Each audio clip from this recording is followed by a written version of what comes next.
Hello दोस्तों, कैसे हैं आप। आज की कहानी का नाम है आफत। संगीता ने जैसे ही रोटी तवे पर डाली वो फूल कर ढोल की तरह हो गई। वो बहुत खुश हुई कि इस बार गेहूं बहुत अच्छी है, पति को फूली हुई रोटियां खिलाएगी। रोटी खाकर वो बहुत खुश हो जाएंगे। आजकल पता नहीं क्यों चिड़चिड़े से हो गए, वो हर वक्त गुस्सा करते रहते हैं। वो सोच ही रही थी कि दोनों बच्चे चिल्लाने लगे, पापा आ गए, पापा आ गए। वो भागकर रसोई से बाहर आ जाते ही बोली, मेरी हार्मोस वाली टेबलेट्स ले आए क्या। गोपाल ने जवाब नहीं दिया। वो खींच कर बोली, 3 दिन हो गए कहते हुए टेबलेट्स ला दो, मेरे पीरियड जा चुके हैं। 3 दिन पहले टेबलेट शुरू करनी थी। गोपाल बोला, कल से ले आऊँगा, अब और भेजा मत खाओ। संगीता की आंखों में आंसू आ गए। रोते हुए बोली, लगता है बोझ बन गई हूँ, तभी आजकल चुपती बातें कहते हो। किसी दिन छोड़कर चली जाऊंगी। महीने की 10 तारीख हो गई थी मगर गोपाल को अभी तक सैलरी नहीं मिली थी।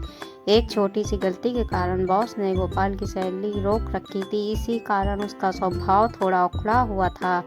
जेब में 10 रुपए भी नहीं बचे थे। 500 रुपए का टेबलेट्स का पत्ता कहाँ से लाता।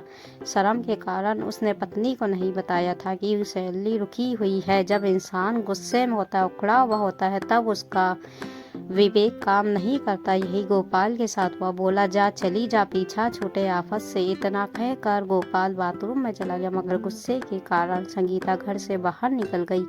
जब वो हाथ मुंह धोकर बाहर आया तो बच्चे बोले, पापा मम्मी तो बाहर चली गई। वो भाग कर बाहर आया तो देखा वो मुख्य सड़क पर एक दिशा में चलती जा रही थी। रात का वक्त का गाड़ियों की हेडलाइट्स के कारण कभी कभी वो दिखाई देनी बंद हो जाती थी। गोपाल दौड़ा ताकि उसे मना कर ला सके। इधर संगीता जानबूझकर धीरे धीरे चल रही थी ताकि पति उसे पकड़ ले। वो गोपाल से बहुत प्यार करती थी मगर आफत से पीछा छूटने की बात ने उसे आहत कर दिया था।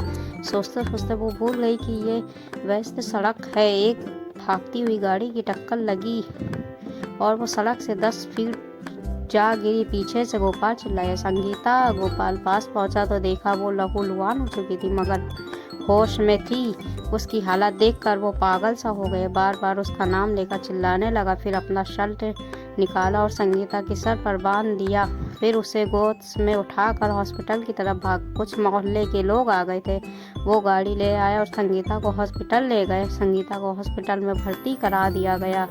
कुछ घंटों में गोपाल के माता पिता और भाई गांव से आ गए। परिवार वाले आने से उसकी कुछ हिम्मत बंधी। संगीता का एक पैर टूट गया था, सर में भी चोट आई थी। डॉक्टरों ने कहा अभी जांच की है, सुबह तक पता चलेगा कितना नुकसान हुआ है। गजब की सहन शक्ति थी संगीता में। इतनी चोटों के बाद भी वो शांत थी, बातें कर रही थी। वो कह रही थी, चिंता मत करो, वो ठीक है। रात को गोपाल उसके पास बैठा था। वो बोली, जानती हो बहुत प्यार करते हो मुझसे मगर आफत मत बोला करो जी, सहन नहीं होता। उस गोपाल रोते हुए बोला, पागल। गुस्से में बोला था, बहुत परेशान, जेब में 10 रुपए भी नहीं बचा है, सब की उधारी चुकानी बाकी पड़ी और वो खड़ूस बहुत सैलरी रोके बैठा। इतनी परेशानी थी और मुझे नहीं बताया आपने। वो बोला, सोचा था तुम्हें बताऊंगा तो टेंशन करोगी।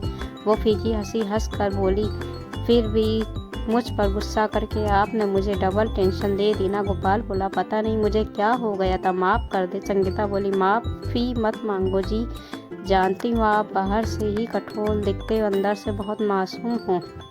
बस थोड़ा सा रूठ रही थी ताकि आप मुझे मनाओ। जानबूझकर धीरे धीरे चल रही थी मगर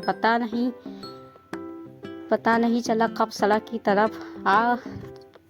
तरफ चली गई। गोपाल बोला, बस अब तुम जल्दी से ठीक हो जाओ। वो बोली, इतनी जल्दी आपका पीछा नहीं छोड़ूंगी जी, आप फिक्र मत करो, मुझे कुछ नहीं होगा। फिर वो सो गई। गोपाल पास ही कुर्सी पर बैठा था मगर कुछ देर बाद अचानक वो तेज सांस लेने लगी। डॉक्टर से भाग कर आया, ऑक्सीजन लगाया मगर उससे पहले ही वो शांत पड़ गई।